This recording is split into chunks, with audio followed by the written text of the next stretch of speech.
आप सबको जय मसीह की। मेरा नाम कमल है और जब मैं नया विश्वासी था, मैं पहली बार चर्च गया था। मुझे बहुत अच्छा लगा और मुझको प्रार्थना करना नहीं आता था और मुझको बहुत अजीब सा लगता था क्योंकि मैं प्रभु की आत्मा में बढ़ रहा था और मुझको प्रार्थना करना बिल्कुल भी नहीं आ रहा था। क्योंकि जब एक दूसरे को प्रार्थना का विषय दिया जाता था हमारे नाइट प्रार्थना में, तो मैं नाइट प्रार्थना में जाता था और मुझे बिल्कुल भी प्रार्थना नहीं करना आता था। दूसरों को देख के तो मैं अजीब सा लगता था, दूसरे लोग प्रार्थना करते थे तो मैं प्रभु से बोलता था कि प्रभु मुझको भी प्रार्थना करना सिखा।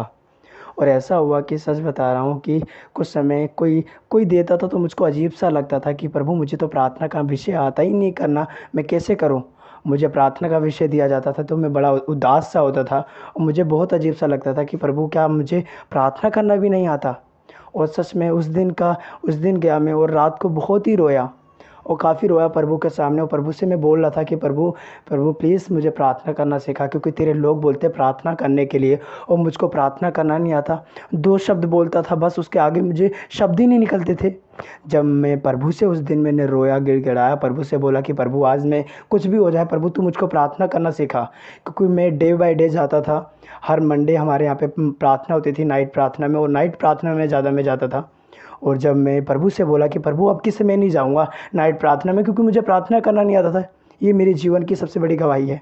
मैं आपको बता रहा हूँ कि ऐसा ही हुआ कि मैं प्रभु से बोला कि अब किससे जाऊँ ना प्रभु, मुझे प्रार्थना करना आ जाए और मैं प्रभु तेरा बच्चा, मैं उदास ना हूँ।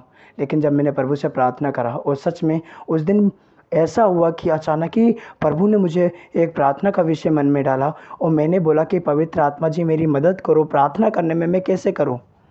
जब मैंने परमेश्वर से प्रार्थना करी छोटी सी मन में, और जब मुझे प्रार्थना का विषय दिया गया, और सच में प्रभु का धन्यवाद करता हूँ कि उस दिन परमेश्वर ने मुझे प्रार्थना करना सिखाया, पहला अनुभव दिया कि मैं किस तरीके से प्रार्थना कर पाऊँ। प्रभु का धन्यवाद करता हूँ। ऐसे में कलीसिया में गया, कलीसिया में जाता था, मुझको सेवा नहीं आती थी, मुझे सेवा करना नहीं आता था कि मैं कैसे प्रभु की सेवा करूँ। और मैं प्रभु के सामने प्रभु से बोलता था कि प्रभु मुझको तू चुन, मैं तेरी सेवा करना चाहता हूँ, प्रभु मुझे इस्तेमाल कर। ऐसे ऐसे डे बाय डे जा रहा था और मुझको 2-3 साल हो गए जाते हुए, 2 साल, और फिर भी मुझे अनुभव नहीं था। और मैं रोता था कि प्रभु क्या मैं तेरे कार्य के लिए इस्तेमाल नहीं हो सकता, मुझे अपनी सेवा नहीं देगा करने के लिए।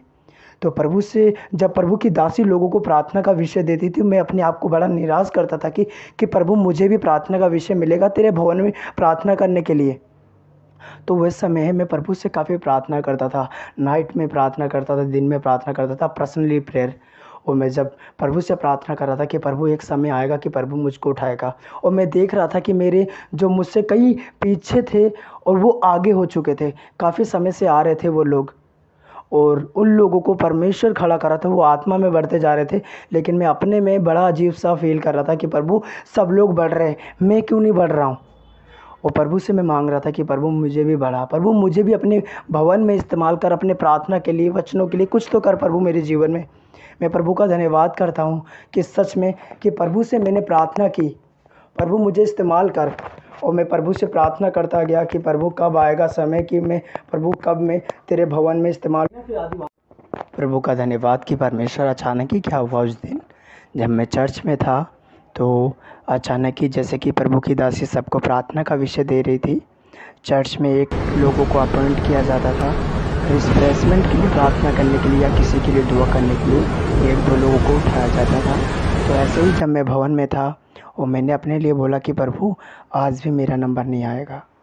ऐसे फिर गया, ऐसे दूसरे समय दूसरे संडे को गया, और जब उस दिन भी है फिर प्रभु से बोलो, किसी को प्रार्थना का विषय दिया था कि प्रभु मेरा नंबर कब आएगा, कब तेरी दासी प्रभु तेरी तू अपनी दासी के अंदर प्रभु कब मेरा नाम डालेगा, कब मुझको प्रार्थना के लिए उठाएगा कि प्रभु तेरे भवन में मैं प्रार्थना कर सकूं। प्रभु का धन्यवाद करता हूं कि बस ये किसी का नाम लेने जा रही थी, अचानक ही मैंने प्रभु से बोला कि प्रभु आज तो मेरा नाम ले ले, क्या आज भी नहीं आएगा। तो प्रभु का धन्यवाद करता हूँ कि अचानक ही परमेश्वर की दासी ने बोला कि कमल आप प्रार्थना करो रिफ्रेशमेंट के लिए। प्रभु का धन्यवाद करता हूँ कि परमेश्वर ने मुझको चुना प्रार्थना करने के लिए भवन में। बस मैंने प्रभु से प्रार्थना करा कि प्रभु कब मुझको प्रार्थना करना सिखाएगा, और प्रभु ने मेरी ज़िंदगी में काम किया कि मुझको परमेश्वर ने प्रार्थना करना सिखाया और किस तरीके से प्रार्थना करते। प्रभु का धन्यवाद कि मैंने पल पे पल प्रभु का सहायता ली और पवित्र आत्मा की मदद मांगी। जब मैंने बोला पवित्र आत्मा जी मेरे जीवन में काम कीजिए और मुझे उठाइए, तो पवित्र आत्मा जी ने अपना हाथ बढ़ाकर मेरा हाथ पकड़ के उठा दिया। तो प्रभु का धन्यवाद करता हूँ कि परमेश्वर ने मेरे जीवन में काम किया कि आज प्रभु की दया से आज मैं प्रार्थना के लिए इस्तेमाल होता हूँ। प्रभु मुझे इस्तेमाल करता है। सारे आदर महिमा के योग्य हमारा परमेश्वर यहोवा है। सब कुछ करने वाला प्रभु यीशु मसीह है। तो सारी महिमा प्रभु को मिले कि इतनी बड़ी ज़िंदगी में मेरी गवाही बनाने के लिए परमेश्वर का मैं धन्यवाद करता हूँ। लाखों लाखों बार परमेश्वर का धन्यवाद करता हूँ कि मैं इतना योग्य नहीं कि परमेश्वर के लिए मैं प्रार्थना भी कर सकूँ या कुछ कह सकूँ। मैं इस योग्य भी नहीं। प्रभु ने मुझे एक घूरे पर से उठाया, मुझ पापी को, और परमेश्वर ने अपने गले से लगाया। मैं प्रभु का धन्यवाद करता हूँ कि परमेश्वर ने अपने लिए मुझको चुना और मुझे प्रार्थना करना भी सिखाया। और प्रभु ने मेरी परख को भी देखा। मैं उस समय पे जांचा नहीं गया होता तो आज इस समय पे उठ भी नहीं पाता। तो प्रभु को सारी महिमा मिले। प्रभु आप सबको आशीष दे। सबको जय मसीह की।